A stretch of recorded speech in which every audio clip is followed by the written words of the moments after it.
All right, everybody, we're going to go ahead and get started. I did.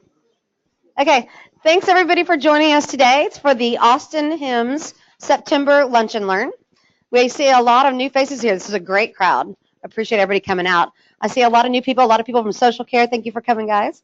And I see there's some new members. Are there new members here today? Anybody new? Just registered? If you are new, please visit Dan here in the front after the meeting. He'd love to talk with you. And we're really glad to have everybody come on board. If you haven't joined yet, it's only $39 for the year. You register online. You get all the free lunches for 12 lunches, social happy hours, parking. So we'd love to have you. It's inexpensive for what you get out of it and for the networking opportunities. On that vein, I think we also have a new sponsor here today. Source Match. There you are. Hi, thanks so much for joining us. We really appreciate you. We really appreciate all our sponsors. I think you saw before the meeting that we had the sponsors' names listed, and we have opportunities to sponsor special events. So please talk to Shannon. There she is, Shannon in the blue, if you're interested in being a sponsor. While up here on the presentation stage is not designed to be about a sales opportunity, out here in the crowd is certainly for networking. We want you to get together. There's a lot of great vendor partners here, as well as representatives from our finest Austin provider institutions. So please get together and talk before and after the meeting. We'd love to have you involved. I'd like to ask here, who here knows what HIMSS stands for? Yeah, what does it stand for? Right, it's a long word, right? Long. We've been around for close to 60 years, so I always call it the Health Technology Society, but that's the official name. Who here knows what the mission of HIMSS is? Anybody? One of our board members has to know the mission. Shannon. That's right, better health through technology. And there's no other topic that probably represents that better than today's topic. I'm going to introduce Kelly Myers. I've talked to Kelly many times by phone and finally got to meet him today. And I think his topic is really perfectly demonstrates what HIMSS is about, and that is better health through technology. Kelly's group, Atomo Health, is basically data scientists for hire, for lack of a better term. Talk to him about that afterward. But during his presentation, he'll talk about what Atomo Health does for the Familial Hypercholesterolemia Foundation, another big word. But what it means is really scary to individuals who may not know they have it, and it could really take you out at a very young age. So he uses data science to bring in populations of people and get them tested and get them care, before that they end up having a serious consequence. So I think the topic is incredible. We're really happy to have you, Kelly. Please let us know if we can do anything to make this. You're good? Okay, great. All right, thank you. All right, thank you very much, Kristen, and thank you, Austin HIMSS, for this opportunity. Not that I need to further date myself, but the first HIMSS conference I attended, I think, was in '93 or '94 in Phoenix. And what's very different from today is when you go to the exhibit hall, there's functionally one vendor there. Can anybody tell me who that vendor was? SMS. There's one giant display from SMS, and there's about 50 10 x 10s, and that was it. All right, so that tells you a little bit more about how long I've been around. So the agenda for today is to show how nonlinear modeling techniques, and particularly machine learning, can be used to identify potentially undiagnosed individuals with a given disease or condition. And after we go through a couple of use cases there, one in FH, familial hypercholesterolemia, and then also a second one in alpha-1, just to show you that it does port across conditions, then we'll kind of go into the methodology, and happy to take any questions that you may have. I'd love for this to be as interactive as possible, so if you have questions as we go, that's great as well. So what is FH? FH is the most common condition you've probably never heard of. It's the single most dominantly inherited condition in man. Okay, it's autosomal dominant. 1 in 250 Americans have it, and 90% plus are undiagnosed. All right, it's a condition that's hiding in plain sight. It's genetically inherited high cholesterol. Has nothing to do with diet and exercise. And these folks that inherit this condition, their lipid levels are extremely high. when we start worrying at LDL levels above 100, these folks, a lot of them, depending on how severe the mutation they have, is their LDLs can be 300, 400, 600, okay? And that's from birth. So there's basically a lifetime of plaque building up in their veins, and they're undiagnosed. There's a couple of reasons for that, and we'll kind of go through that as we go through the presentation here. And this is the consequences of that.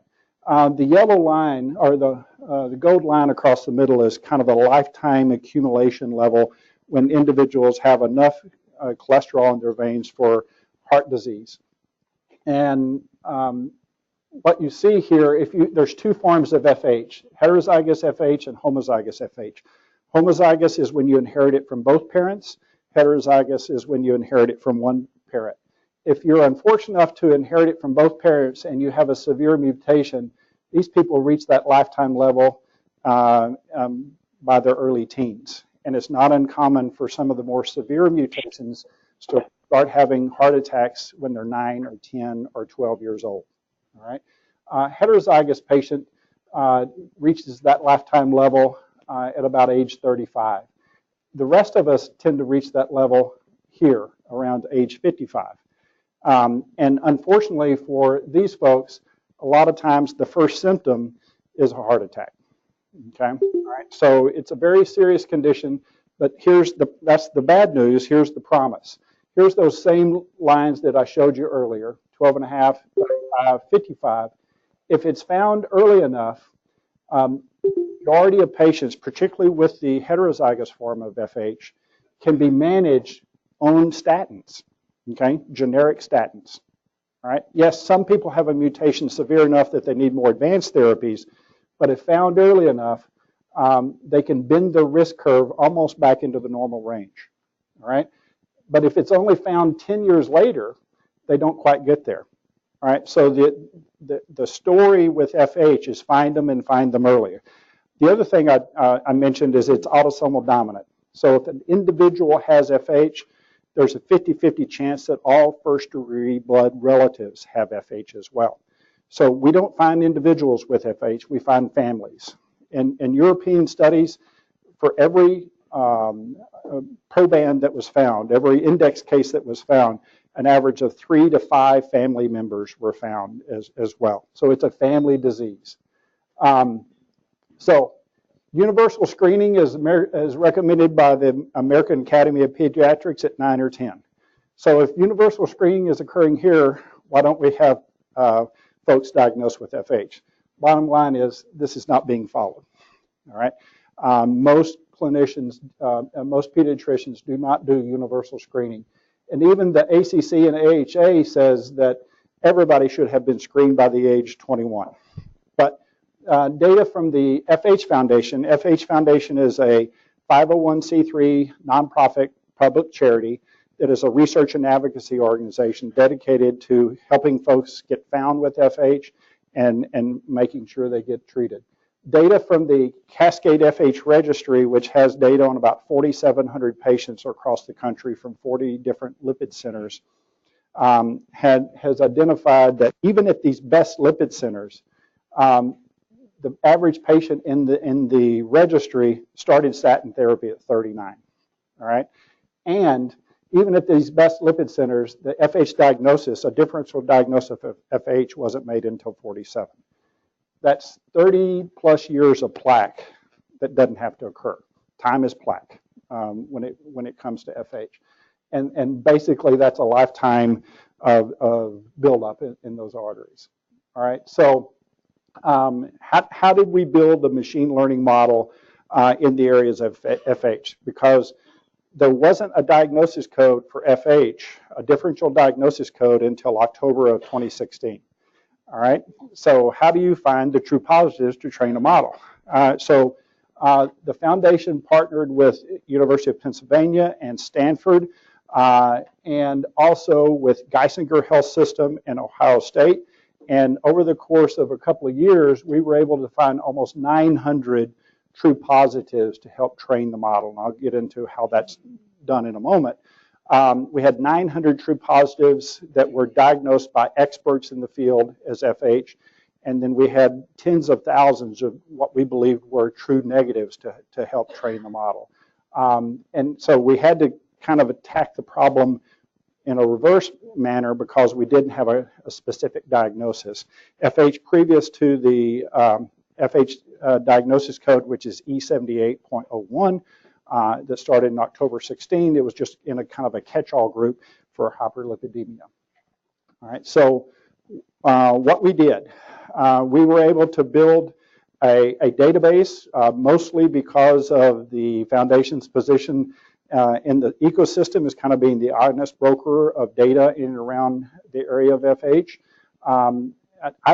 As I mentioned, I've been in healthcare for 34 years. I've been in healthcare analytics for 22 years, and I've been doing machine modeling, nonlinear modeling, machine learning type applications for about the last 13 years. In my 34 years in healthcare, I've never been around a database that's this big. And the 144 million is dated.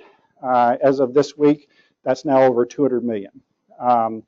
And to give you a point of reference is the commercial vendors that are out there being IMS and Symphony, the most they have in their database is about 220 million.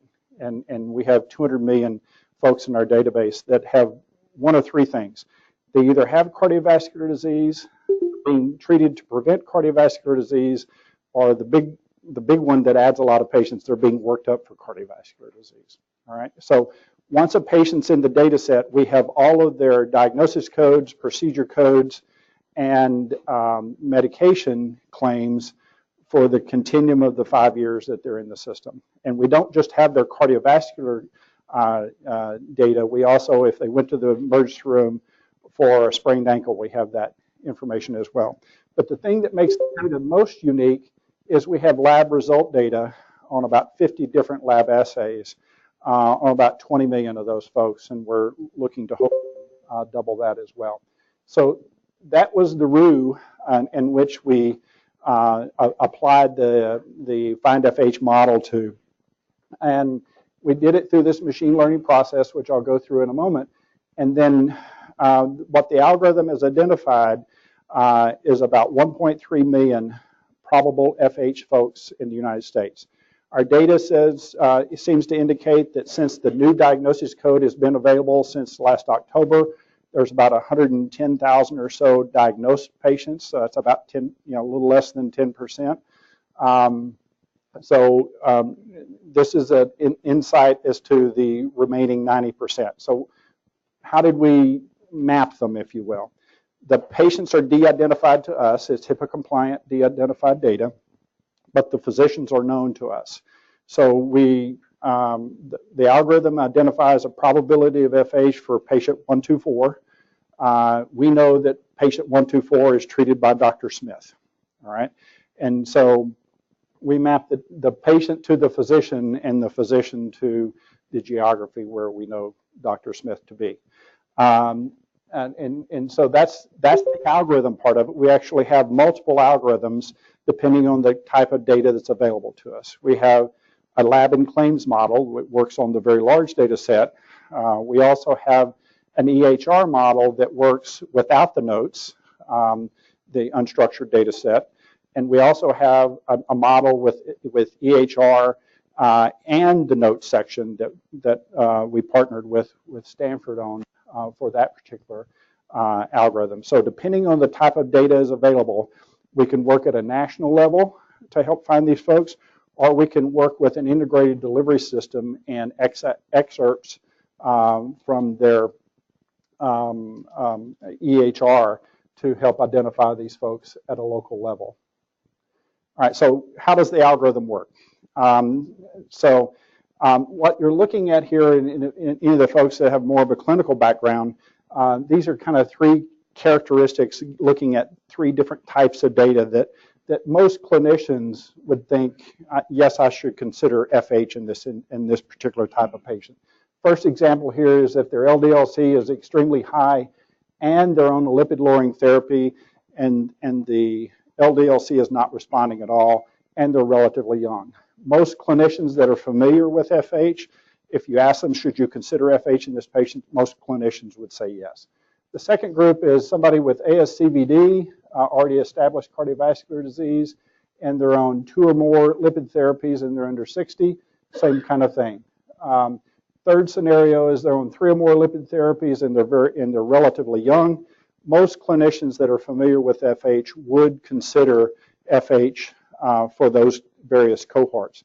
Well, so does the algorithm, so does the model. So it uses some of the same information that a clinician would, but it also finds relationships in the data that wouldn't be obvious to a clinician. And that's where the machine learning can really help out.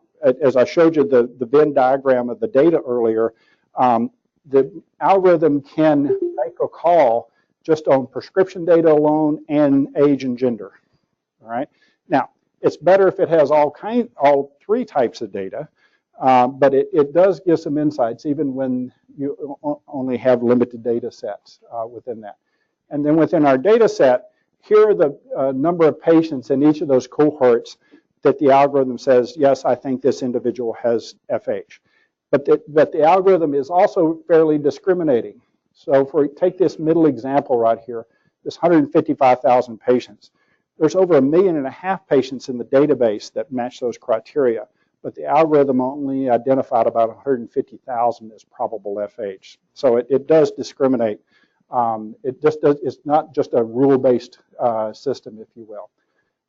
As I mentioned to you, the individual dots here, this is kind of the heat map zoomed into the DC area.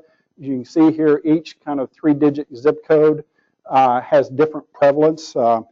We do find that the overall prevalence in the U.S. does seem to confirm what most people think it is right now, 1 in 250. But there are some geographies with founder populations where that prevalence can get as high as 1 in 150. All right, and interestingly enough, in the Austin area, it's relatively higher than the 1 in 250 as well. So there's probably founder populations that we're not yet quite sure of. All right, there are known founder populations, Ashkenazi Jewish, French Canadians, Christian Lebanese, that have very high estimated prevalences, but there's some other areas where they're geographically hot that we don't know why they're geographically hot yet. All right, so how does the model perform? So most of us in healthcare look at performance statistics from a sensitivity and specificity perspective. That doesn't work for this kind of modeling, and I'll show you why in a minute. And so we're all used to clinical trials where you have one individual that got medication and 1 or 2 controls, and sensitivity and specificity work pretty well as performance statistics there. But when you're dealing with real-world data or population-based data and a condition that has a prevalence of 1 in 250, it's much better and more accurate to use precision and recall as your performance metrics. Happy to go into any detail on that you'd like to go, but let me just give you a couple of simple definitions of what each of these things are. The easy one is recall. Recall is the same as sensitivity. How much of the universe did you find? All right. The precision is basically a synonym for positive predictive value. And the reason you want to use precision is specificity is the precision punishes you for false positives. And when you're dealing in a situation where you have 1 in 250, you need to be punished for false positives that you get wrong. All right. So, so when you build these models, and I'm going to show you the precision recall curve for this particular model in a moment. When you build these models, you have the opportunity to kind of operate anywhere along that precision recall curve. And so if you built a model that had perfect recall, in other words, it found every individual that you were looking for, but it had low precision, you'd have a whole lot of false positives in there. And do we know any clinicians that are tired of signal fatigue? Right? So this is not a wise way to go talk to clinicians. You can go the other route where you can say, you know, I want a perfect precision model where the folks that the model is sure of is a subset of the overall number of true positives. But it's low recall, but it's perfect precision. And this is the strategy that the foundation has taken on as to reaching out to clinicians, is that we're only talking to clinicians about the individuals that the model has the most confidence around. And so we're starting here, and then over time, we're going for more of a balanced precision recall approach where we hope to find the majority of the undiagnosed patients, but there'll be a few more false positives in that. And we think most clinicians will be receptive to starting here and migrating to here, because even the false positives that it's finding, even though they may not have FH, they probably have a lipid condition that needs special attention. So we think that they'll be a little more forgiving of the false positives there. So this is the precision recall curve. So precision, basically up here is every time we said an individual had FH, they had FH. And here's the recall. In other words, here's the whole 1.3 million that we think are out there. And so what you see with the precision recall curve is you can choose to operate anywhere you want to along this precision recall curve.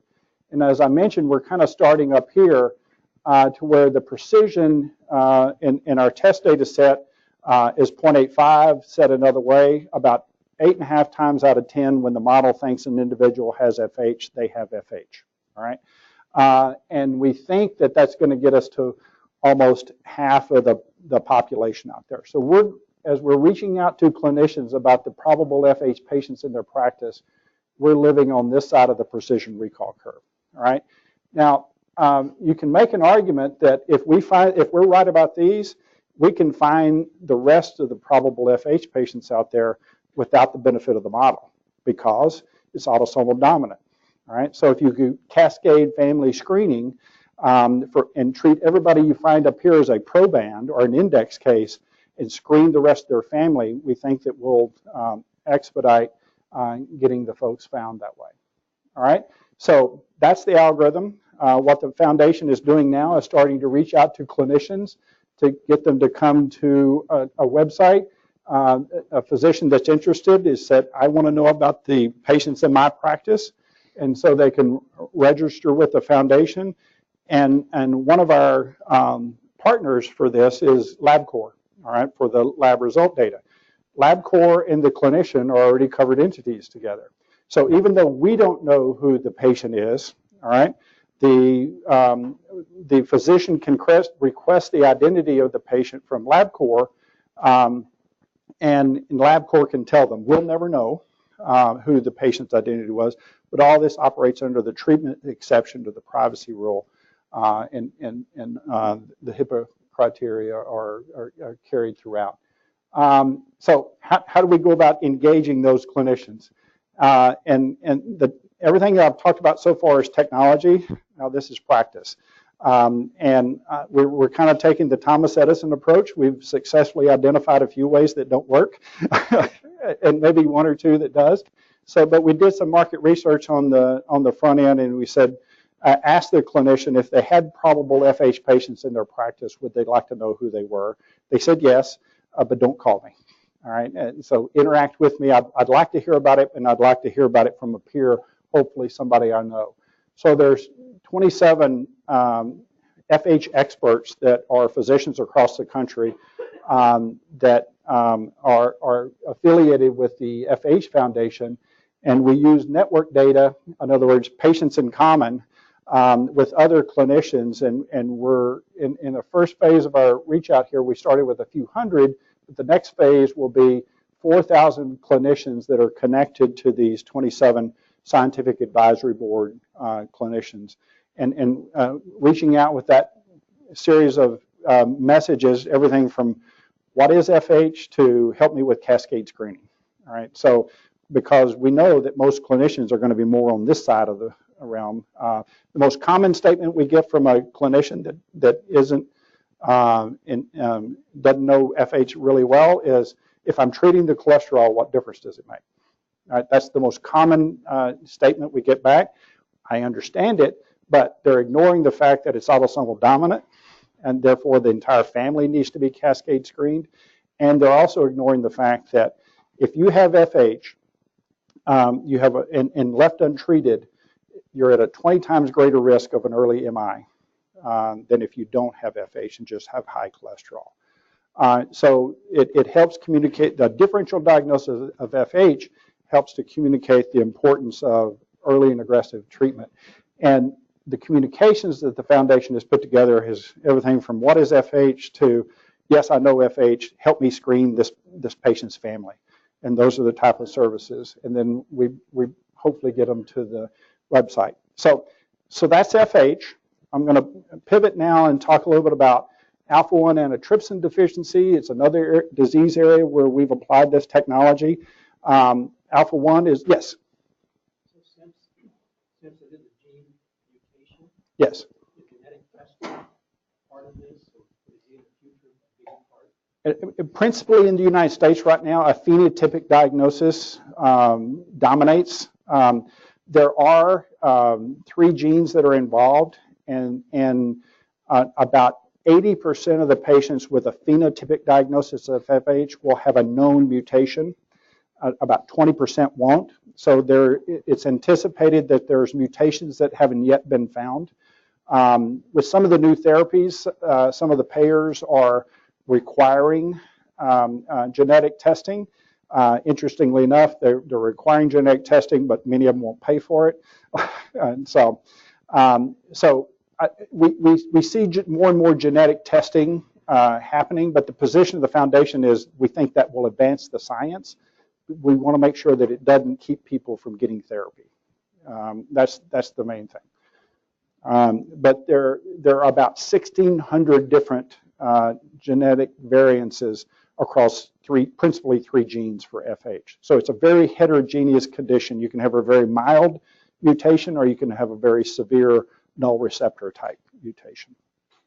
Okay. All right. So alpha-1 antitrypsin deficiency. It's another disease condition that hides in plain sight.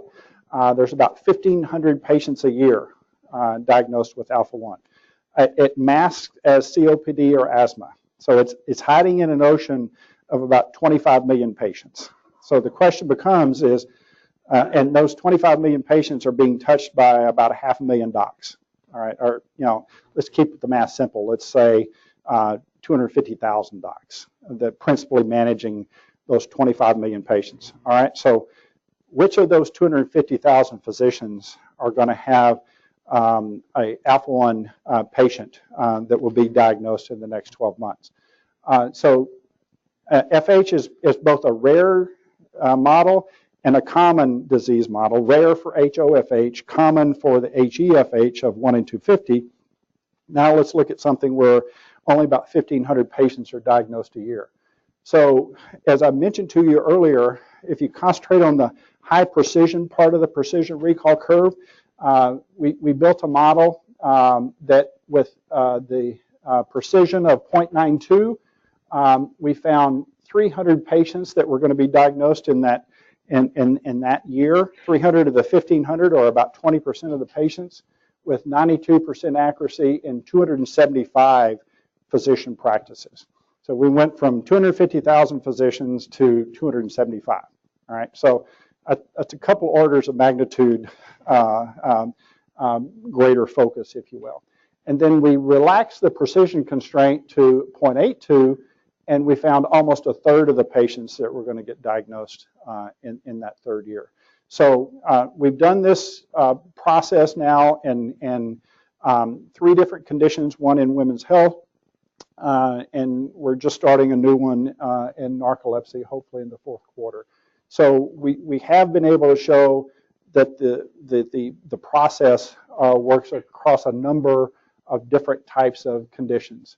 Now, all of us being from Texas, we've heard a lot of things about machine learning, and there's been some successes, and there's been some pretty spectacular failures just down the road in Houston, for example.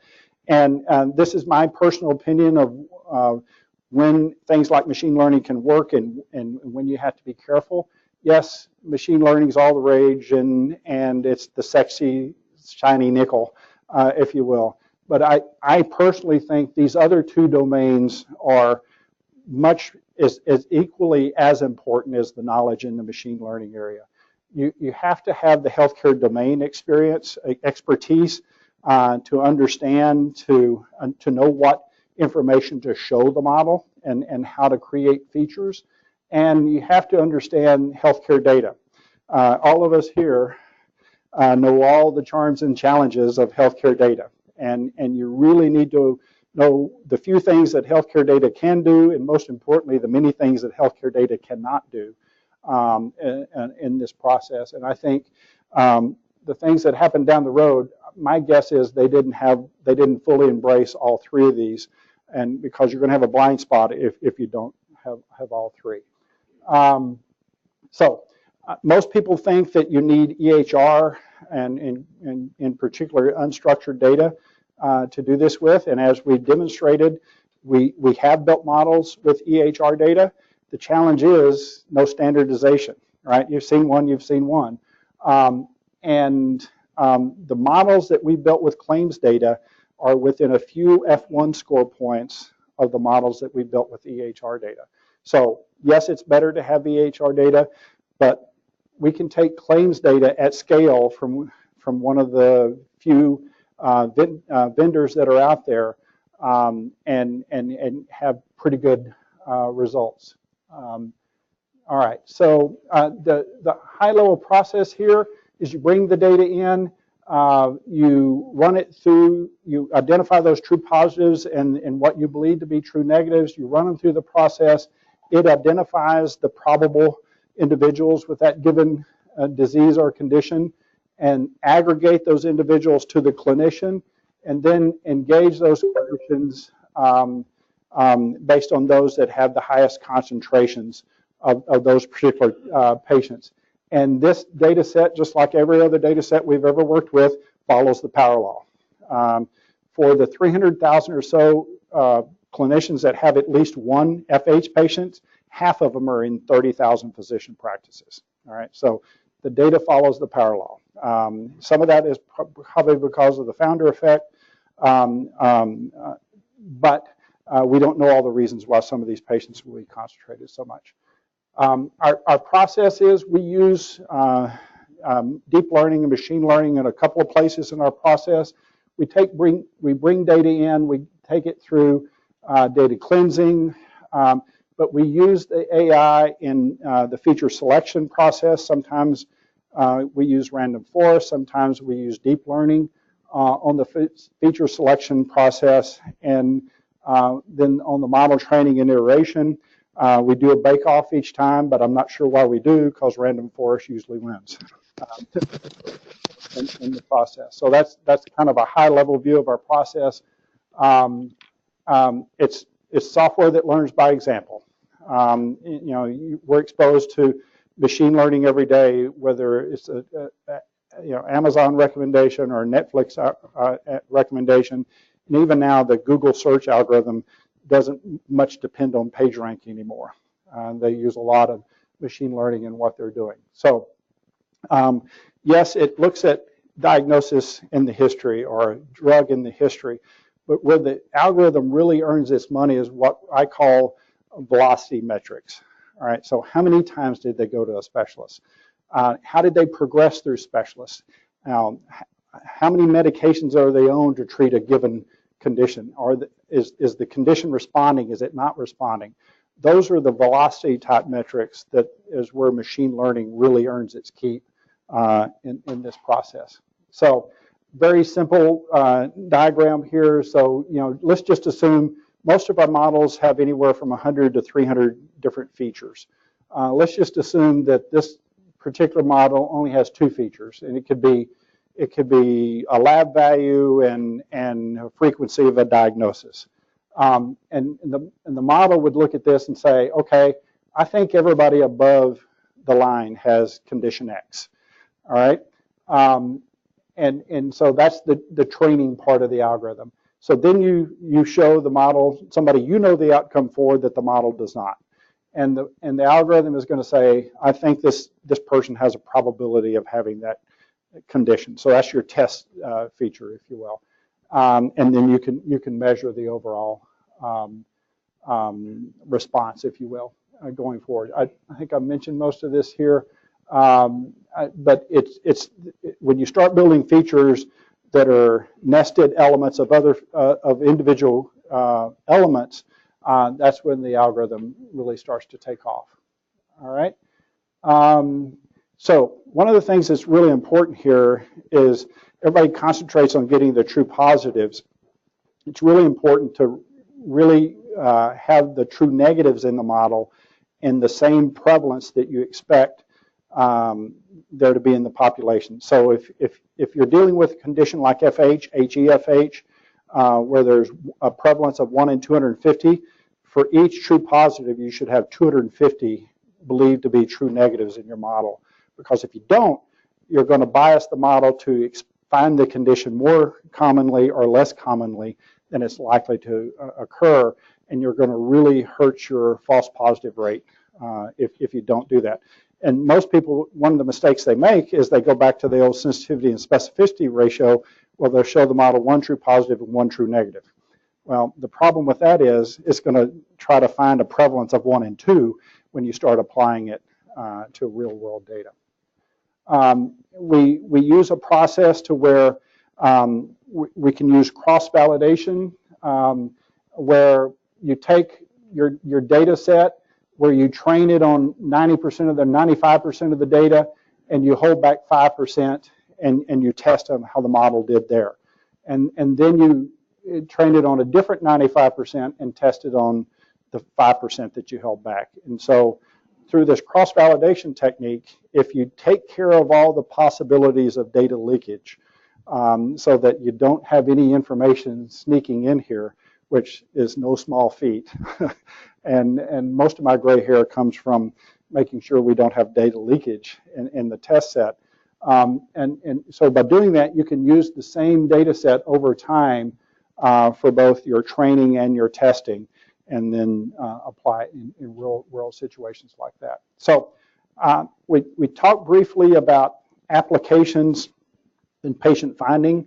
Hopefully I made a compelling case why it's important to find the folks that are undiagnosed with FH. One, there's pretty serious consequences early in life if you don't find them, and two is it's manageable. We're not identifying individuals with Huntington's disease where there's not much that can be done for those folks. Most of these patients can be managed on generic medications. So payers should be interested in that scenario. Integrated delivery systems should be interested in that scenario. So, but that's just one application, and that's, there's folks in biopharma that are interested in that. Obviously, the folks who own the risk and identify those 5% of the folks before they become the outliers that eat up half the cost. And then even individuals, is so they can better understand their risk reward. If I was diagnosed with high cholesterol, I may or may not be compliant with my lipid therapy, particularly if I have statin intolerance, right? If I have discomfort in taking the statin. But if I know I have a genetic condition that if I don't do something about it, I'm at risk of an early MI, that may change my risk reward calculation. So, this is applications from an individual perspective. So I kind of threw a lot at you, but happy to take any questions or thoughts or comments. I look forward to the dialogue. So yeah, I have a question. So I've seen like machine learning used for like a predictive model for heart failure, readmissions down the line and things like that. So I kind of wonder, moving forward, would it be, I almost think that it would be advisable for, large payers to have, sorry. So I wonder if it would be valuable to large payers if they were to have predictive models for many kinds of disease processes that have like a chronic process, like heart failure or COPD, or could we look for patients that are insulin that are diuretic resistant, and therefore could use, I think providers or doctors, you really have a lot of information now. It's just an explosive amount of data that that they have to try to comb through to help treat their patients. And many times things are being overlooked today. Can we use kind of this information to help educate or help give our doctors another tool to help facilitate more accurate diagnosis? Short answer is yes, Troy. There's a couple of ways in which the foundation is trying to share this information. One is kind of what I'd call a cold call. We see Dr. Aldridge has 50 probable FH patients. The foundation reaches out through a clinician that's associated with the foundation to say, Dr. Aldridge, FH is a serious condition. We think there may be X patients in your practice. So that's one mechanism. But where we want to get to is that message is embedded into the return of results when they do a standard lipid panel, so that the algorithm fires back at LabCorp or Quest, all right, and then going back with the return of results is consider FH, okay? Another place that we could embed the algorithm to work that way is in the EHR. Now, I'm hyper vigilant about signal fatigue, right? And with clinicians. So I think yes, particularly if we get embedded into the process of care where that natural information would be most actionable and poignant. To your other point, you appropriately described predicting a heart failure scenario is a predictive model, right? Technically, the two examples that I showed you here with alpha-1 and FH were a classification model, right? They already had the condition, we're just trying to find them, right? But the technology works both places. It works as a predictive model, and it also works as a classification model as well. So now what we've seen with a lot of payers is they're concerned about, okay, if we find these individuals, are we subjecting ourselves to expensive interventions? So that's a challenge. Even with FH, when they see the data that shows if you find them early enough, generic statins can manage the patient. Even with that, they're concerned about, well, what if this patient needs a PCSK9 that's 15 grand a year? All right. So there's that tug of war, if you will, but enough of the conditions, I think, have the right the right profitability, if you will, for payers to look at it as well. Yes. Is this all payer data you're looking at? Do you have the Medicaid and Medicare encounters also in your database? And so you're looking at it as the provider, regardless of what payer. Your data is aggregated at provider level. So the question is payer type, data type. So we bring data in at the transaction level, and it is from all payers. The one blind spot in this particular data set is there's not much Kaiser data in here. They're kind of a walled-off system, and so that's probably the biggest single entity of data that is mostly a blind spot. But we do have all commercial, Medicare, Medicaid, Medicare Part D, all that data, all that transaction, but we don't have every claim for every patient. All right.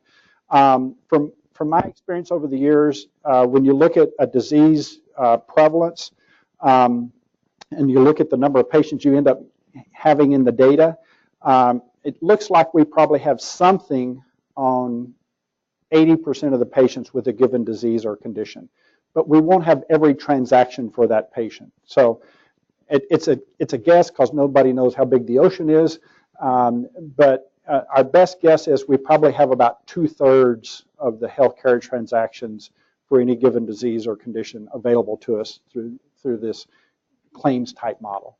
Kelly, our next question's back here. Comment? Yes. I guess it's more of a comment. I'm very interested in this AI technology, and I came from Dallas to come out and actually listen to you. And I heavily pushed this online and got tons of likes. So Everybody's very interested in this technology. Anyway, I passed out a case study to everybody earlier, and to add to Troy's question, yeah, I mean, this is really huge technology that can make a huge impact. I made a phone call to a couple of these organizations that are doing very similar work as our presenter. And in fact, I was lucky enough to talk to one of the programmers that was very passionate about it because he had his wife pass away because of cancer. And he said, this is why I'm doing this. And right now I have a 90% accuracy rating based on being able to run images through what they're doing today and catch stuff that a radiologist wouldn't. So today I can see the following before the doctor can even catch it. I can see all these different things. And he goes, right now, 7 things are approved. We got 12 other things that are not approved through FDA, but they're all coming down the pipe. So these computers are really gonna do a huge amount for us as we move forward. And realistically, they're all taught by our doctors that have done remarkable work, by doctors that are coming from Harvard and Yale, and you name it. They're being taught by these wonderful individuals. And I agree. I do think the first couple of domains that machine learning and AI technologies will be widespread in will probably dermatology and radiology, because it's image recognition, and I think those will be the first large scale type applications. This is a different domain or different application of that. Andrew? You talked a little bit about this idea of embedding the results in the lab with the lab results. Can you talk a little bit about how you envision that workflow? So particularly if the model is based on more than labs data, how do you get all of the data necessary to make the prediction, embed it in the labs, and then have that come back with the results? Well, and that's one of the areas where you need kind of an honest broker like the foundation. The foundation is a nonprofit. It's there to advance the condition, and the foundation is doing things that I also have a commercial business. I couldn't do commercially, okay, because people do see them as kind of the honest broker, and so they have they're advancing conversations with both of the major labs so that the foundation would have the claims data side on a given patient, and again, all de-identified, and there's a HIPAA compliant common ID between the sets, so that when a lab is ordered on patient 124, the history is there, all right, and when that lab result comes back X versus Y, then the algorithm would flag or not. Okay.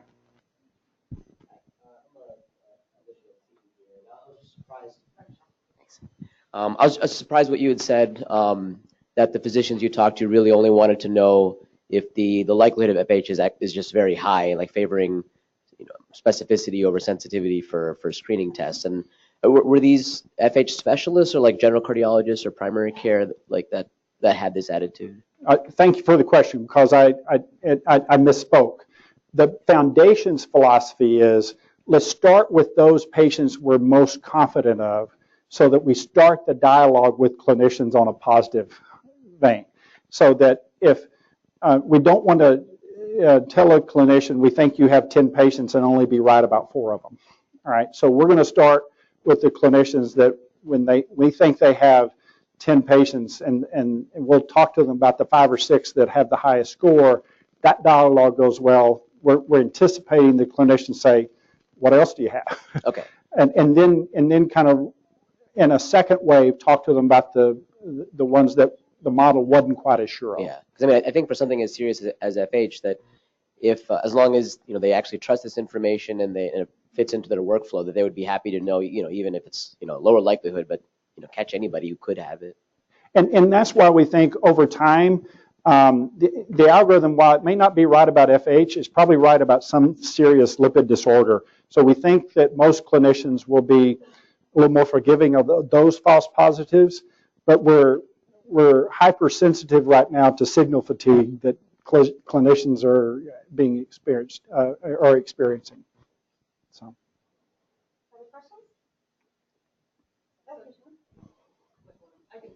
Okay. Mhm. It's for the webinar. Sorry. Here you go. People online can hear. Certainly, thanks. So the data that you're getting, you said, is claims data. So are you in contract and partnerships with payers, specifically in different markets where you're working with providers that are looking at population health? And because you talked about, how to approach the physicians. What's the whole model here in terms of point of entry, and is it coming from the payer? So the data that we have in large scale, the data on the 200 million or 140 million now, 200 million tomorrow, comes from data aggregators, okay? Primarily IMS and Symphony, all right? However, the foundation is also talking to individual payers and individual integrated delivery systems where the foundation would run the algorithm on their specific data set as well. And the reason to do that is you're more likely to have more lab result data in that, and that's particularly helpful for the model. Really where this leads us to is early detection and screening, which is really the best way to bend the cost curve from using this type of data, is getting those patients early and corrected, immediately. And it doesn't seem like there's enough momentum from the payers to fund that. Is that true? A lot of the payers, in deference, understandably so, they're worried about what they might find, right? And they're worried about the really expensive patient that they're going to find. And I get that. But something like FH, it's the opposite problem. The longer you wait, the bigger problem you're going to have. And if you find it early enough, generic statins, all right? So as I started this, I've been in this business for 34 years and analytics for 20 plus years. This is the most rewarding work of my career, because you get out there and you can really find some folks that have no clue, okay? That and for FH, I know that cancer scares the hell out of everybody. You hear the word cancer, you hear high cholesterol, you went, okay, I'll eat better or I'll exercise, all right?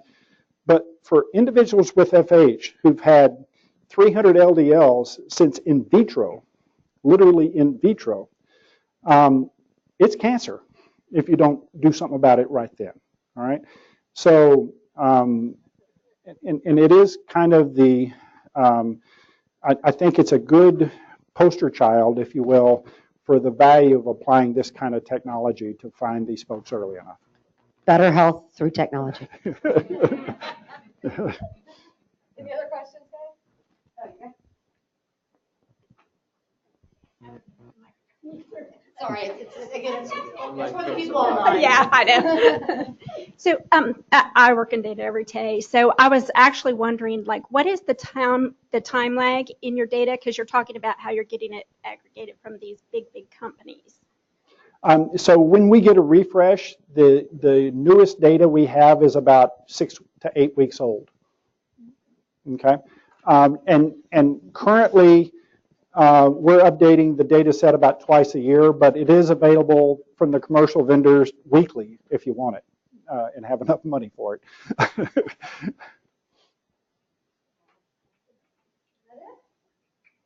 free to sit back and talk to Kelly afterwards too if you have more questions. If you're available to stay for a few minutes. Absolutely. Great. All right, other questions? Okay. All right, everybody give Kelly a big round of applause. Thank you so much, Kelly. Here's a little gift from HIMSS. Thank you. Okay, we appreciate everybody being here. Stick around and network, grab a cookie. Please sign up for next month. We have a really exciting meeting. The first week of October is National Health IT Week. The second week of October is our Tuesday Lunch and Learn. It's on patient and student education using 3D animation and VR. Very cool. Love to have you guys here. Thank you.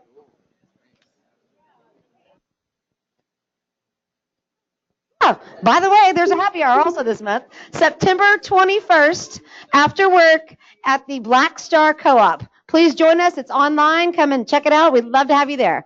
Great chance to network.